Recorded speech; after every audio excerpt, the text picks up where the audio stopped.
देश में रोड अच्छे हो रहे हैं, एक्सीडेंट भी होते हैं और एक्सीडेंट से तो लोगों का मृत्यु ना हो, इसलिए हेल्थ इंफ्रास्ट्रक्चर स्ट्रांग हो, ये बहुत आवश्यक होता है। माननीय अध्यक्ष महोदय, मुझे बताते हुए खुशी हो रही है कि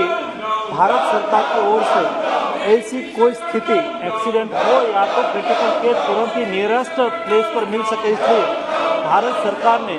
माननीय प्रधानमंत्री जी ने देश में 1,50,000 हेल्थ एंड वेलनेस सेंटर खोलने की शुरुआत की है। उसमें से 1,20,000 से अधिक health and wellness centre already बन चुका है और माननीय अध्यक्ष महोदय ने उसके आगे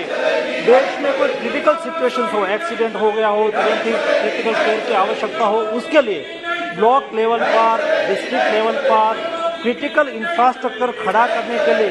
64,000 करोड़ का एक Ayushman Bharat health infrastructure mission चलाया जा रहा है। उसके मुताबिक ऐसे इंफ्रास्ट्रक्चर खड़ा किया जाएगा जिसकी वजह से रोड साइड हो या तो तालुका लेवल पर हो या तो डिस्ट्रिक्ट लेवल पर हो, वहाँ हेल्थ क्रिटिकल केयर की फैसिलिटी उपलब्ध हो। और माननीय सदस्य ने जो स्पेसिफिक क्वेश्चन पूछा है उसके संदर्भ में मैं बताना चाहूँगा कि वहाँ से स्टेट गवर्नमेंट की ओर से वहाँ ट्रॉमा सेंटर शुरू करने के लिए कोई रिकमेंडेशन